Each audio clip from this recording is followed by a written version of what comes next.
ओम शांति। तो इस जीवन के जीने की कला क्या है? करते चलो सबका भला। जीवन के जीने की ये है कला। इस जीवन की कला है सबका भला करना, सबका कल्याण करना और सबको देते जाना। जो जितना देता है, अध्यात्म में नियम क्या है? वह उतना ही संपन्न बनते जाता है। यहाँ पर जो गणित है संसार के गणित से उल्टा है। वहाँ देने से कम होता है, यहाँ अगर कोई दे तो बढ़ता है। और यही इस जीवन के जीने की कला है। क्या देना है आत्माओं को? दुआएं देनी है। और क्या देना है? सुख देना है, दुआएं देनी है, शुभ भावनाएं देनी है। और आज की मुरली के स्लोगन से प्राप्तियों का अनुभव। मास्टर दाता कौन है? जो आत्माओं को क्या कराए? प्राप्तियों का अनुभव कराए। हमें जो वर्षा प्राप्त हुआ है कल की मुरली से, रूहानी खुशबू की रूहानी वृत्ति कैसी होगी? रूहानी भावना कौन सी होगी? जो हमने पाया है वो सब पाले। सभी के प्रति यह शुभ भावना की सभी बाप समान बन जाए। चाहे कैसी भी परवश आत्मा हो, परंतु बाप से जो हमने शक्तियां पाई है उनका सहयोग उन आत्माओं को दे और उसका उन्हें अनुभव कराए। जो गुण और शक्तियां हमने अपने जीवन में धारण की है, ब्राह्मण परिवार में सहयोगी और अन्य आत्माओं के लिए महादानी। कमी कमजोरियां न देखना, ये ऐसा है ये न सोचना, परंतु ये सोचना कि ये भी बाप समान बन जाए। रूहे गुलाब जो है उनकी भावनाएं इस तरह की होगी। उनकी कामनाएं जो गरीब है, जो निर्धन है उनको माला माल, जो दुखी है वो सुखी, जो अशांत है वो शांत। रूहे गुलाब के रूहानी जो खुशबू है उनकी ये क्या है? कामनाएं है। और उनकी स्मृति में क्या है? निरंतर एक ही धुन है। कौन सी धुन? कि विश्व परिवर्तन हो जाए, बाप की प्रत्यक्षता हो जाए। तो मास्टर दाता अर्थात क्या करने वाले? आत्माओं को प्राप्तियों का अनुभव कराने वाले, इस संसार की आत्माओं की देखरेख करने वाले, इस संसार की आत्माओं को संतुष्ट करने वाले। कौन कर सकेगा ये कार्य? जिनकी बुद्धि कैसी है? दिव्य है। जितनी अधिक दिव्यता होगी इस बुद्धि में, उतनी ही क्या ज्यादा होगी? स्पीड ज्यादा होगी। तो बुद्धि को दिव्य बनाना है, दिव्य बुद्धि रूपी विमान में बैठना है। और क्या करना है? विश्व की परिक्रमा करना है। स्पष्ट रूप से विश्व की परिक्रमा करना है। और क्या करो? आत्माओं की देख रेख करो। और क्या करो? आत्माओं को संतुष्ट करो। ऐसे करने वाले तुम सब कौन हो? चक्रवर्ती। ऐसे करने वाले तुम कौन हो? स्वकल्याणी सो विश्व कल्याणी। ऐसे करने वाले तुम सब कौन हो? मास्टर रचता।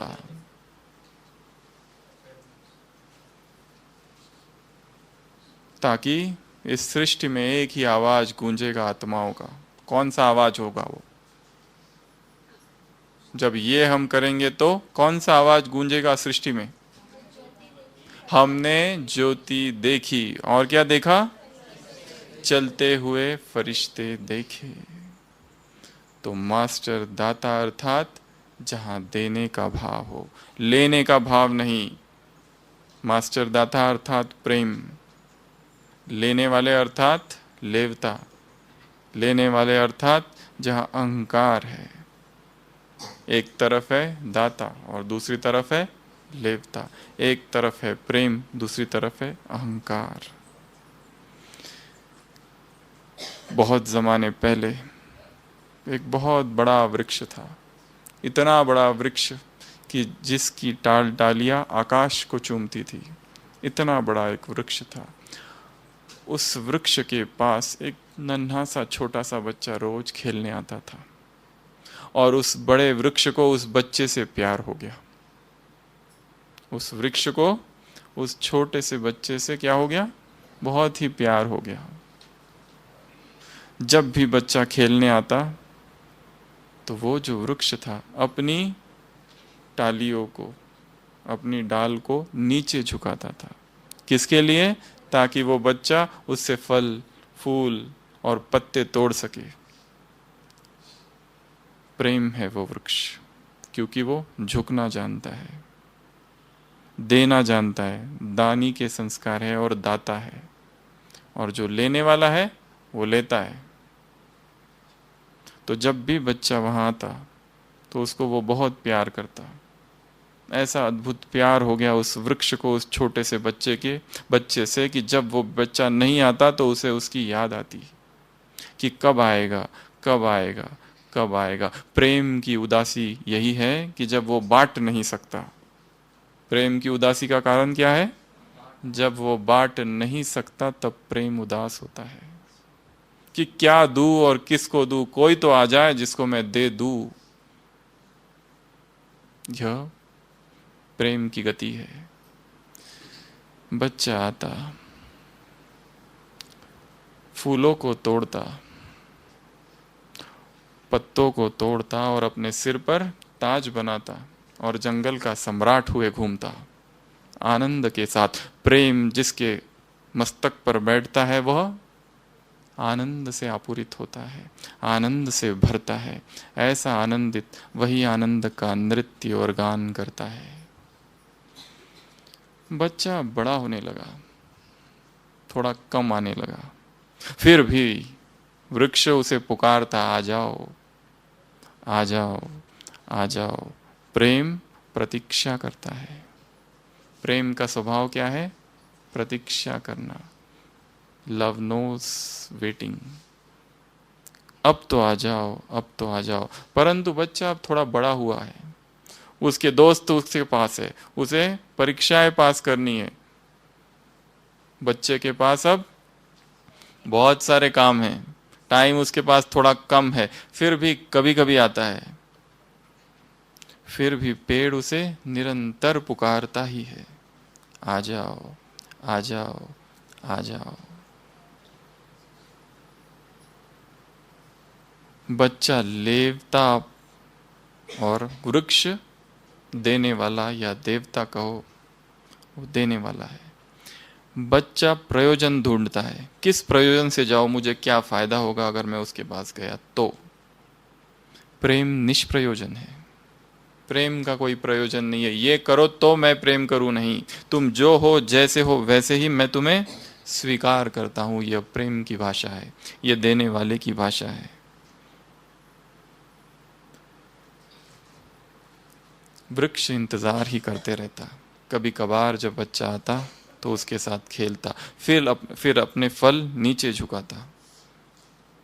बच्चा और बड़ा होता है,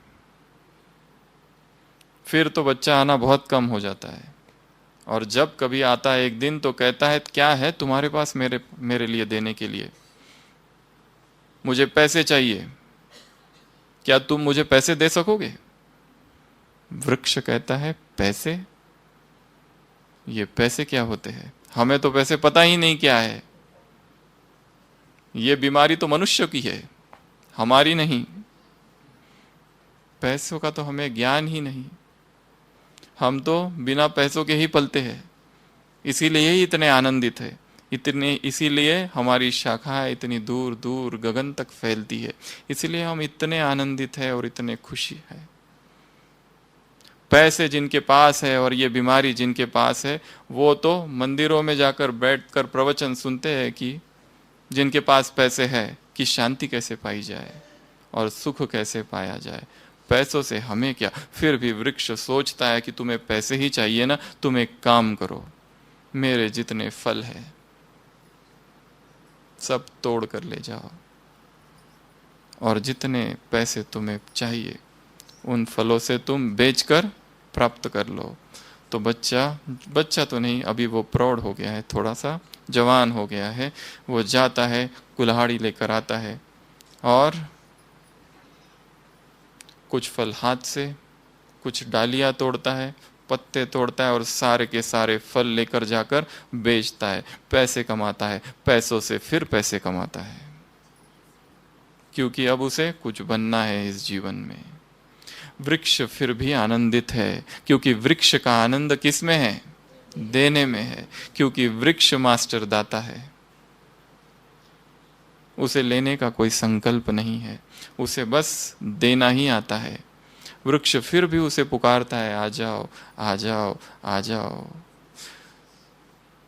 बच्चा, युवा और बड़ा होता है, अभी तो उसके पास बिल्कुल ही समय नहीं है, अभी उसके पास गृहस्थी है, अभी उसके पास संभालने के लिए बीवी बच्चे हैं। फिर भी एक दिन अचानक जब आता है बच्चा उस वृक्ष के पास, तो वृक्ष कहता है कि क्या तुम्हें चाहिए, आओ मेरे मित्र, मेरा आलिंगन करो। व्यक्ति कहता है, ये क्या पागलपन रखा है तुमने, क्या है तुम्हारे पास जो मुझे तुम दोगे? क्या तुम्हारे पास घर है? मुझे घर चाहिए। वृक्ष कहता है, घर? ये घर क्या होता है, हमें तो घर की आवश्यकता ही नहीं है। ये बीमारी तो केवल मनुष्यों की बीमारी है जिन्हें घर की आवश्यकता होती है, हम तो बिना घर के ही रहते हैं। परंतु यहाँ यदि तुम्हें चाहिए ही घर, तुम मुझे मेरी टाल डालियां काट लो और उन्हें ले जाओ। तो वो व्यक्ति क्या करता है, फिर से जाता है, फिर से कुल्हाड़ी लेकर आता है और इतनी बुरी तरह से झाड़ को काटता है कि केवल उसका एक ठुंठ ही रह जाता है और अपना घर बनाता है। और फिर तो महीनों तक नहीं आता है। फिर भी वृक्ष इसी में आनंदित है कि मैंने दिया है। वृक्ष का प्राण इसी आनंद में समाया हुआ है कि मैंने दिया है, मैंने दिया है। उसका संकल्प अभी भी लेने का कुछ नहीं है, अभी वो देना ही चाहता है। साल गुजर जाते हैं, व्यक्ति नहीं आता, बूढ़ा हो जाता है और एक दिन आता है और कहता है कि अब भी तुम्हारे पास मेरे लिए कुछ है? मैं तो दूर देश में जा रहा हूं, बहुत धन कमाना है मुझे, समुद्र की यात्रा है, क्या तुम मुझे कुछ दे सकते हो? अभी वृक्ष अभी भी देना चाहता है, उसका आनंद क्योंकि देने में है। उसके पास मनुष्य जैसी इच्छाएं नहीं है, मनुष्य का वो स्वभाव नहीं है, वो प्रेम का प्रतीक है, अहंकार का प्रतीक नहीं है। वो झुकना भी जानता था, इसके लिए सबसे पहले झुका था। उसने प्यार करना भी जाना था, परंतु मनुष्य जो प्यार करता है बड़ों से करता है, परंतु प्रेम ये नहीं देखता है कि बड़ा है, नीचा है, छोटा है, बड़ा है। प्रेम इन भाषाओं को नहीं जानता। बूढ़ा व्यक्ति कहता है कि तुम्हारे पास अब क्या है मेरे लिए? कहता है कि मेरे पास है तो कुछ नहीं, परंतु ये जो मैं बचा हूं अभी थोड़ा बहुत, तुम मुझे काट कर एक नाव बना लो, शायद मैं तुम्हारे काम आऊं, परंतु तुम सकुशल जाना, ठीक से जाना। फिर से वो व्यक्ति कुल्हाड़ी लेकर आता है और उस ठुंड को भी काटता है और बस ना के बराबर रह जाता है वो झाड़, वह वृक्ष। जाता है, नाव बनाता है और समुद्र की यात्रा पर निकल जाता है। वृक्ष को फिर भी उसका इंतजार है, उसकी चिंता भी है कहीं डूब तो न जाए, सकुशल पहुँचे। झाड़ जो नाव है वो ठीक से उसे वहीं पहुंचा दे जहां उसे जाना है, और फिर वो आ जाए। वो अब मरने को है, अस्तित्व ही समाप्त हो गया है देने में, फिर भी उसे आकांक्षा इसी बात की है कि वो आ जाए और मुझसे ले जाए, आ जाए और मुझसे ले जाए। ये स्वभाव है प्रेम का। अस्तित्व ही समाप्त हो जाता है जिससे प्रेम है उसके लिए, फिर भी देने का भाव वहां पर भी रहता है। उसे शब्द नहीं चाहिए, मौन की भाषा है। मौन मौन को समझता है। वह प्रेम, वह दाता। बाबा कह रहे हैं मास्टर दाता बनो, अर्थात ब्रह्मा बाप समान। मास्टर दाता बन, स्लोगन याद है ना सभी को? क्या करो? आत्माओं को प्राप्तियों का अनुभव कराओ। आत्माओं को क्या करो? प्राप्तियों का अनुभव कराओ। विश्व की परिक्रमा करनी है तुम्हें। जैसे राजा महाराजा होते हैं ना, भेष बदल कर भी अपने राज्य की परिक्रमा चक्कर लगाते थे। क्या देखने के लिए? सभी सुखी तो है, सभी संतुष्ट तो है, किसी को कोई दुख तो नहीं है। हम कौन है? मास्टर रचता है। स्व कल्याणी के साथ कौन है? विश्व कल्याणी है। किस आधार से यात्रा करनी है? बुद्धि को उतना दिव्य बनाना है। ये बुद्धि ही क्या बन जाए? विमान। इस विमान के द्वारा निकलो और इस भूमंडल की परिक्रमा करो। आत्माओं को देखो, आत्माओं की पुकार सुनो। आत्माएं तड़प रही है, रो रही है, दुखी है, अशांत है, परवश है, निर्बल है। ऐसी निरीह अवस्था में आत्माएं हैं। उन आत्माओं के प्रति हमारा कर्तव्य है, क्योंकि हम पूर्वज हैं, क्योंकि हम चक्रवर्ती बनने वाले हैं। इसके लिए हमें चक्र लगाना है। तो सभी अलर्ट होके बैठ जाए। इसी पर हम योग अभ्यास करेंगे। संसार की आत्माएं कहे ये है वो ज्योति। संसार की आत्माएं कहे कि ये है वो चलते हुए फरिश्ते।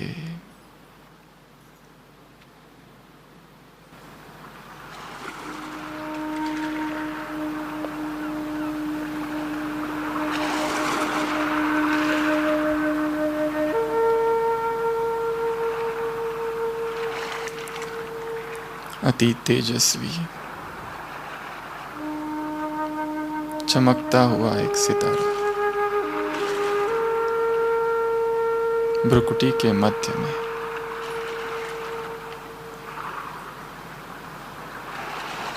मैं आत्मा,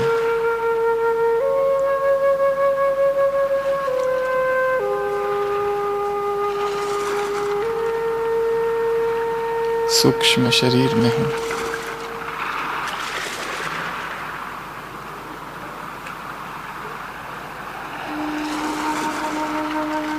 मेरी ये स्थूल देह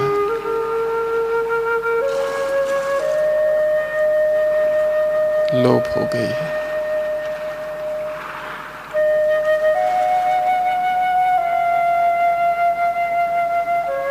अनुभव करें तेजस्वी आत्मा सूक्ष्म शरीर में फरिश्ते स्वरूप में।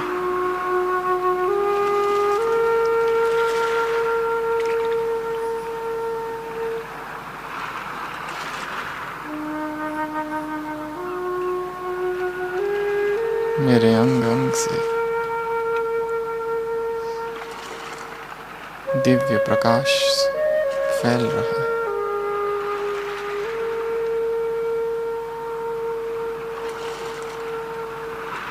इसी फरिश्ते स्वरूप से अब मैं आत्मा जा रही हूं ऊपर आकाश में।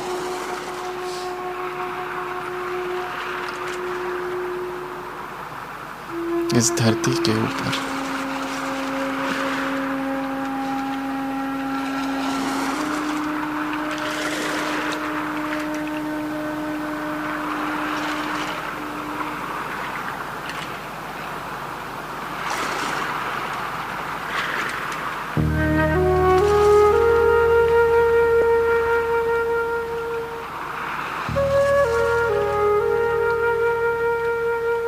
मेरे अंग अंग से संपूर्ण पवित्रता की किरणें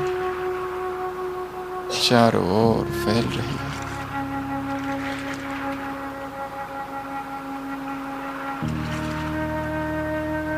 इस भूमंडल के विभिन्न खंडों के ऊपर सर्वप्रथम मैं फरिश्ता यूरोप के ऊपर जा रहा हूं। वहां की सभी आत्माओं को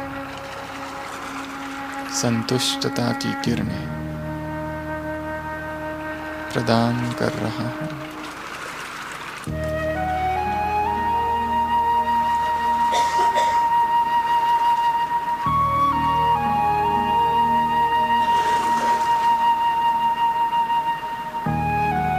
उसके बाद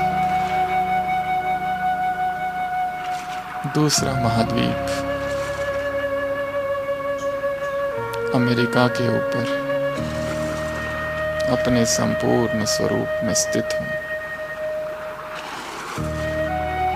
देख रहा हूं सभी आत्माओं को, अशांत आत्माओं को शांति का दान दे रहा हूं।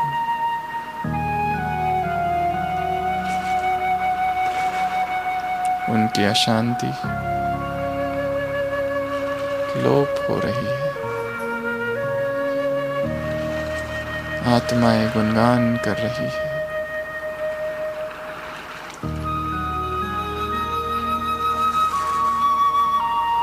दिव्य ज्योति को आसमान में देख रही है। फिर मैं फरिश्ता चला। तीसरा महाद्वीप अफ्रीका के ऊपर। यहाँ की सभी दुखी आत्माओं को सुख की किरणें प्रदान कर रहा हूं। उनके सूखे प्राणों में नव ऊर्जा का संचार कर रहा हूं।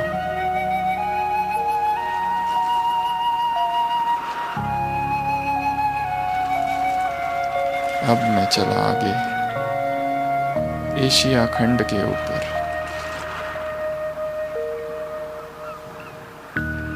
सभी पतित और विकारी आत्माओं को संपूर्ण पवित्रता की किरणें प्रदान कर रहा हूं। मेरी दृष्टि से पावन किरणें निकल एक एक आत्मा पर पड़ रही है। आत्माएं अपने अनादि स्वरूप का अनुभव कर रही है।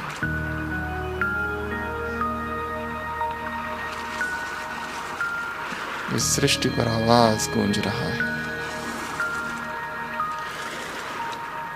यही है वह फरिश्ते।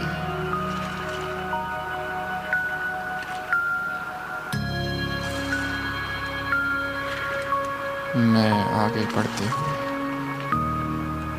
पांचवा खंड ऑस्ट्रेलिया के ऊपर निर्बल आत्माएं,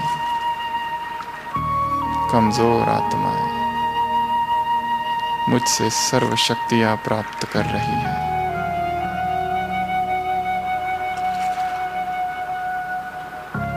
नवीन शक्ति उनमें आ रही है।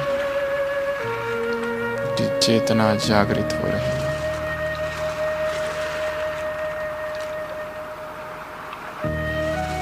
मैं स्वकल्याणी सो विश्व कल्याणी आत्मा हूं।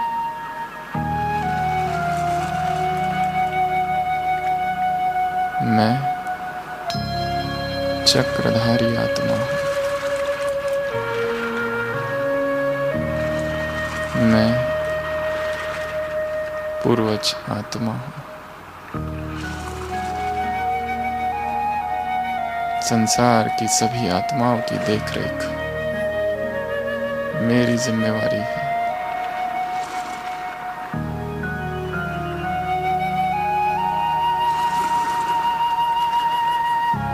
फरिश्ता पुनः नीचे आ रहा हूं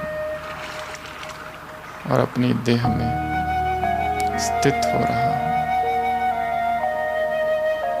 सभी आत्माएं मुझसे सर्व प्राप्तियों का अनुभव कर रही है। विशाल वृक्ष की तरह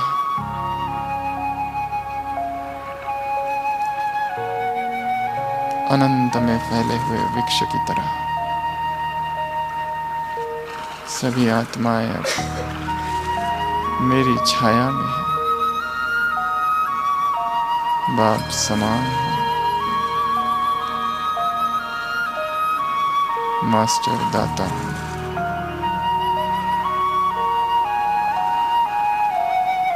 ओम शांति।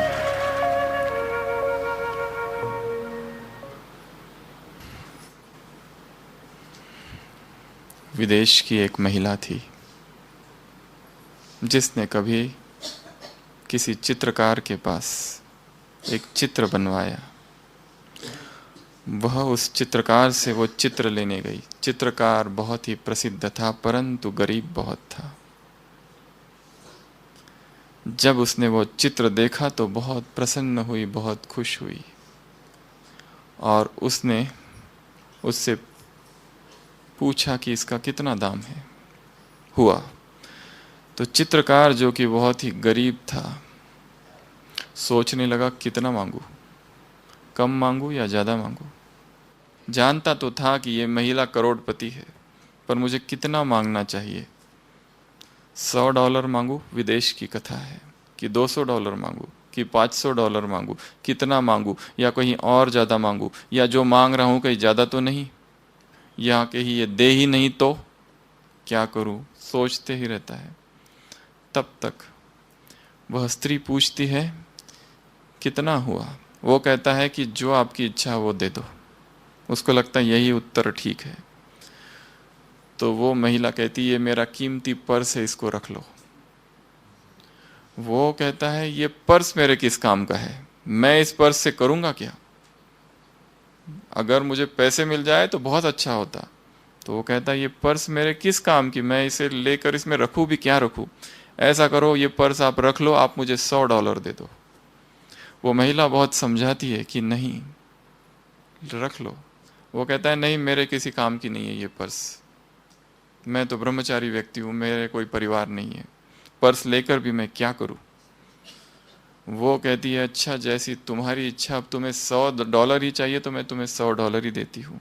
वो पर्स लेती है, पर्स को खोलती है, बहुमूल्य पर्स, उसमें $1,00,000 रखे रहते हैं।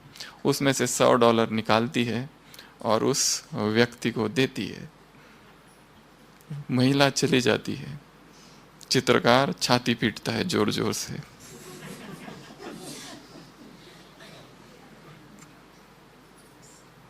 क्या अर्थ है इसका? भगवान से हम क्या मांगते हैं, उसने हमें क्या क्या नहीं दे दिया, सारा के सारा खजाना दे दिया, परंतु हमारी मांगे कितनी है, छोटी छोटी। $100 उतना ही चाहिए हमें। वो कह रहा है लो सर्व शक्तियां तुम्हारे पर्स में है ना। सभी माताओं के पास पर्स, सभी पर्स में बाबा ने सर्व शक्तियां दे दी है, परंतु हम उससे क्या मांगते हैं, एक सहन करने की शक्ति दे दो। तो बाबा पर्स लेता है, बहुत सारी शक्तियां उसमें पड़ी हुई है और एक शक्ति निकालकर तुम्हें देता है और तुम उसी में खुश होते हो। जन्मते ही बाप ने तुम्हें सर्व शक्तियां दे दी है, तो जो उसने सब कुछ दे दिया तो क्यों हम ये भिखारी, क्यों ये दरिद्रता हमारे अंदर है। जबकि बाबा ने कल कहा था ना, आंध्रा वालों को अंधियारा मिटाने वाले। कौन सा अंधियारा? गरीबी का, तन का, मन का और धन का। तुम ज्ञान सूर्य हो। हमें संसार की आत्माओं के गरीबी का अंधियारा दूर करना है। उसके लिए स्वयं संपन्न बनना पड़ेगा, स्वयं को इतना भरना पड़ेगा ताकि हम दे सके। हम खुद ही यदि भिखारी है, खुद ही यदि मांगने वाले हैं, तो कैसे दे सकेंगे? दे कौन सकता है? जिसके पास है। दे कौन सकता है? जो रहम दिल है। दे वो सकता है जिसकी बुद्धि इतनी भरी है उस ज्ञान से, उस परमात्मा प्रेम से। फिर वो देना देना नहीं है, वह स्वस्फुरन होगा, स्वतः ही जाएगा। देने का कोई संकल्प भी नहीं, जो कुछ कर रहा है वो देना ही है। ऐसा हमारा व्यक्तित्व हो। तो सबसे पहले हम अभी आज की जो साकार मुरली है वो डिस्कस करेंगे। तो सभी ने सुनी है ना? तो बताओ क्या क्या बाबा ने आज की मुरली में कहा, फिर उसके आधार से हम आगे की चर्चा को आगे बढ़ाएंगे। किस किस को याद है? पहले भाइयों की तरफ से।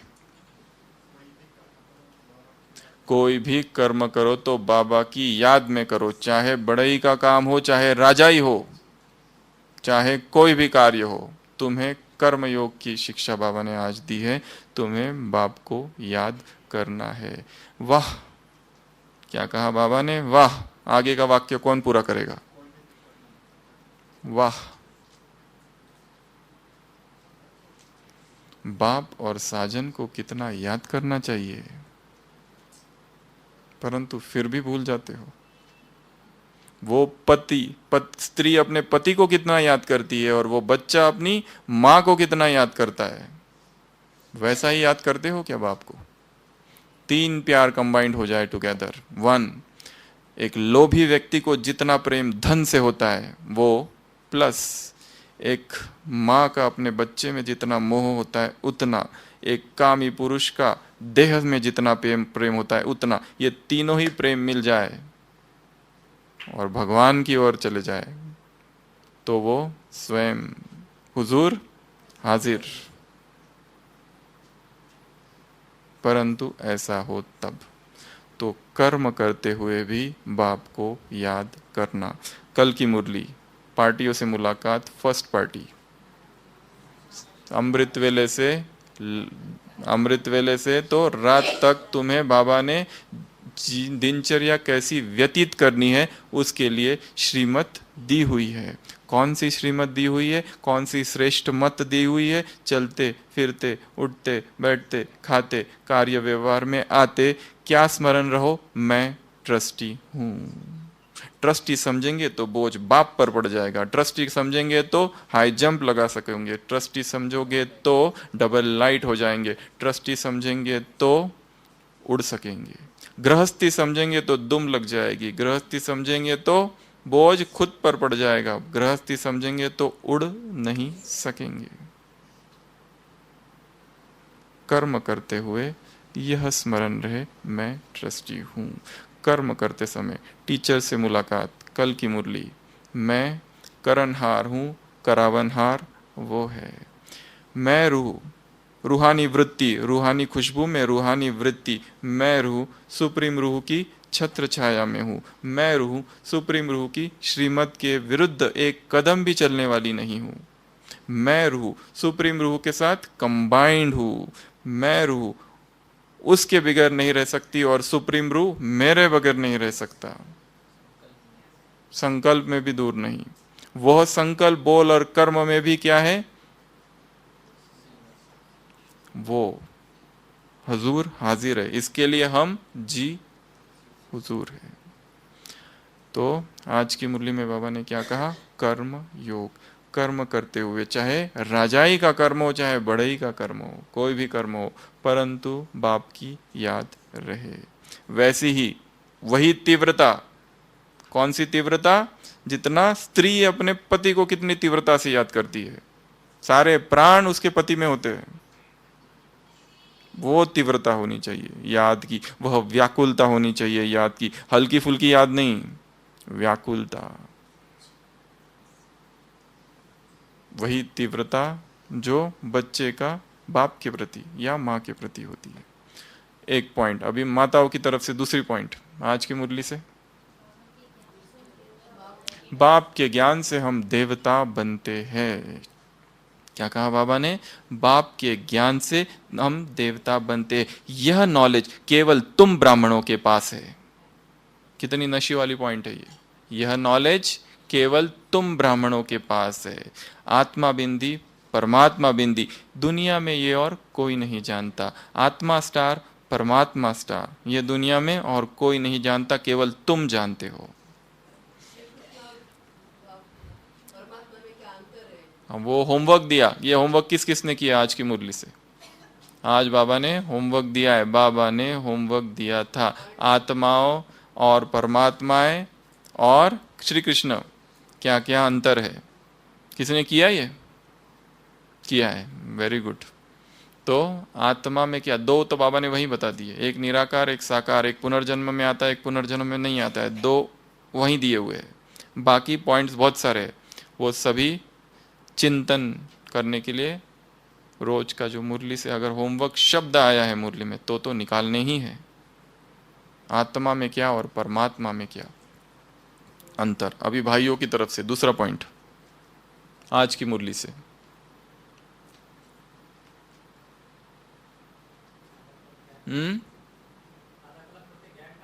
आधा कल्प ज्ञान की डांस और आधा कल्प भक्ति की डांस। जब भक्ति की डांस है तब ज्ञान की नहीं, जब ज्ञान की है तब भक्ति की नहीं। ज्ञान में आने के बाद भी जो भक्ति की डांस जिनकी चालू है वो हाथ खड़े करो। शिव बाबा की भक्ति कौन कौन करते हैं?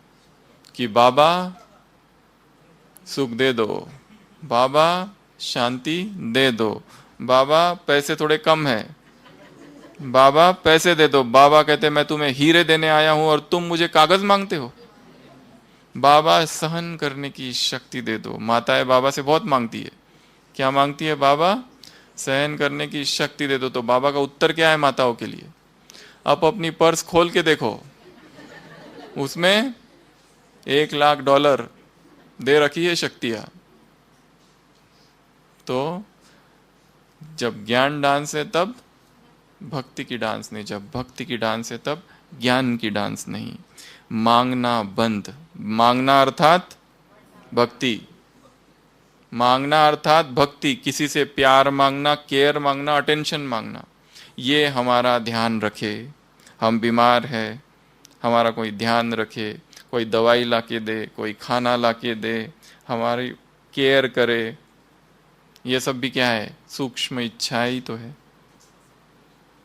जब हम इच्छाओं से मुक्त होंगे तो ही दूसरी आत्माओं की इच्छाओं को, आत्माओं को इच्छा पूर्ण कर सकेंगे, संसार की आत्माओं के।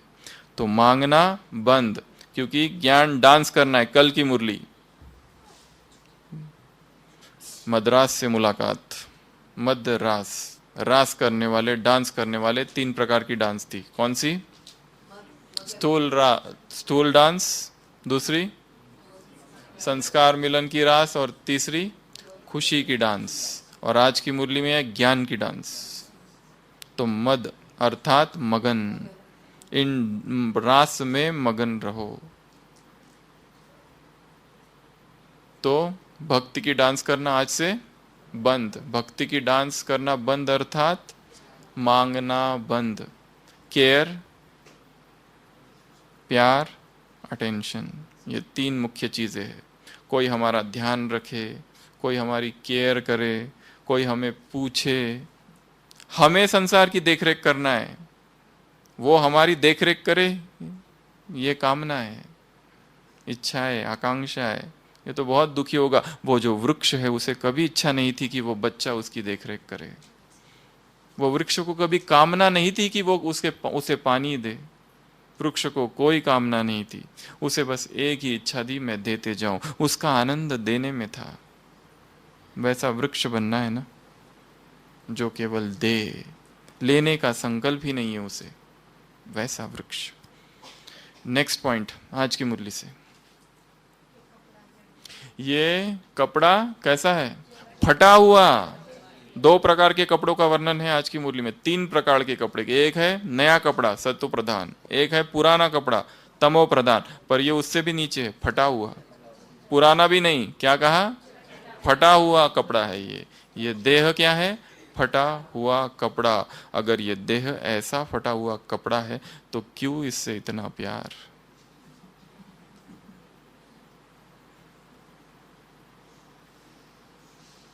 क्यों इसकी इतनी चिंता? क्यों इसी का ही चिंतन? क्यों इसी का ही आकर्षण? वैराग की 2 जगह आज मुरली में बात की है बाबा ने। दुनिया खत्म होने वाली है।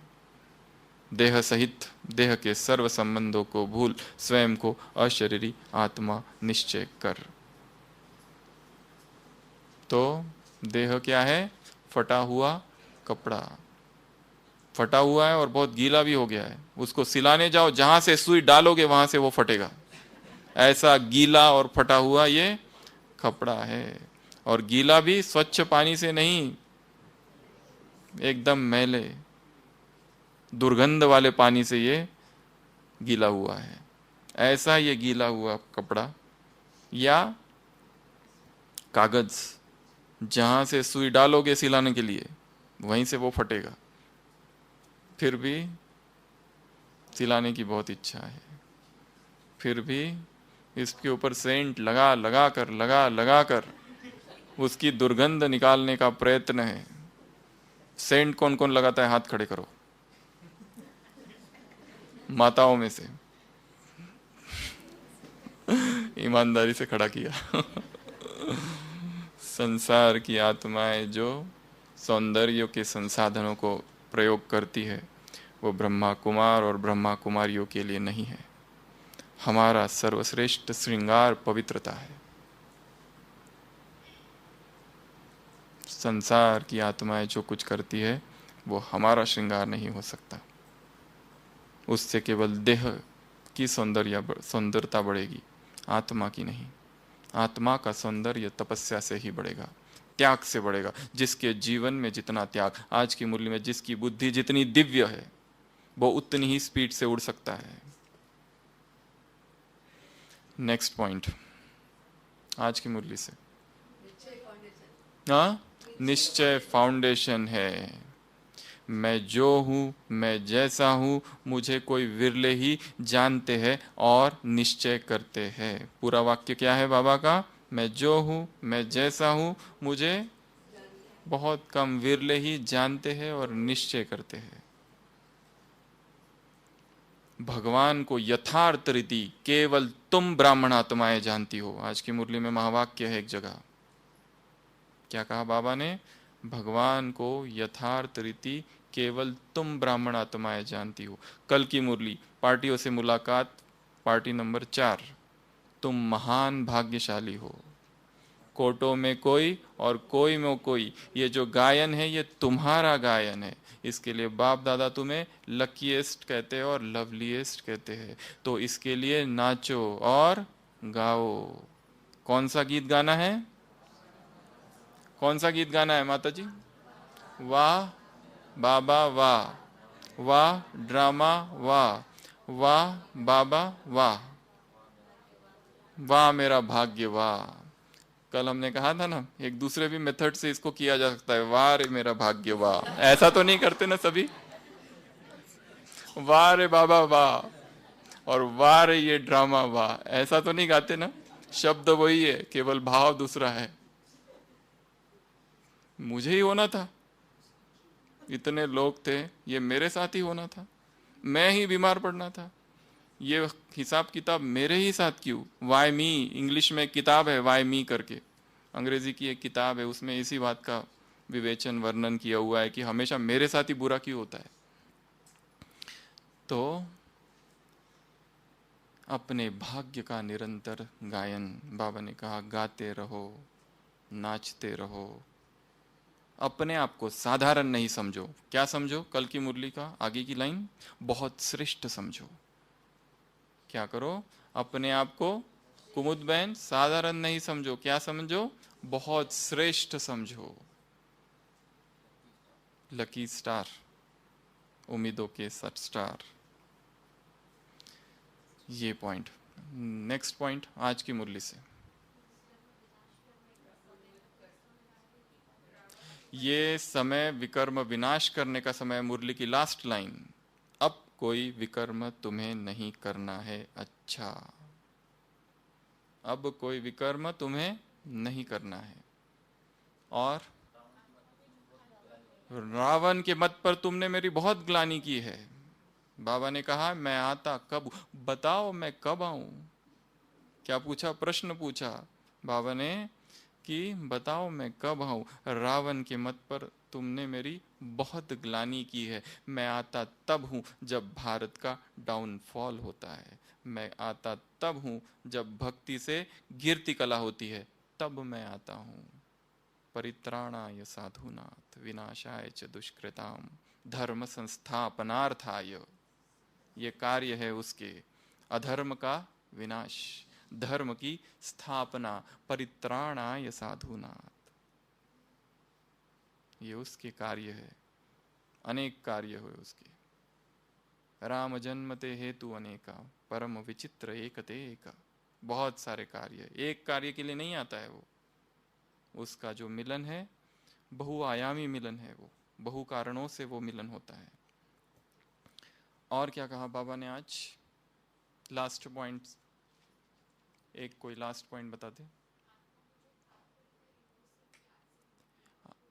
और कोई रास्ता नहीं है, केवल और केवल याद से ही ये जो खाद है, आत्मा जो नरकवासी विकारी हुई है, केवल इस याद से ही वो पावन बनेगी। ठीक है, तो संक्षेप में इस क्लास को यहीं विराम देते हैं। तो रोज की जो मुरली चलती है उसका अध्ययन करना, मनन करना, उससे योग अभ्यास निकालना, आज की मुरली को दूसरी मुरली से जोड़ना, सारी मुरलियों में रमन करना और इसी आनंद में रहना। अच्छा, ओम शांति।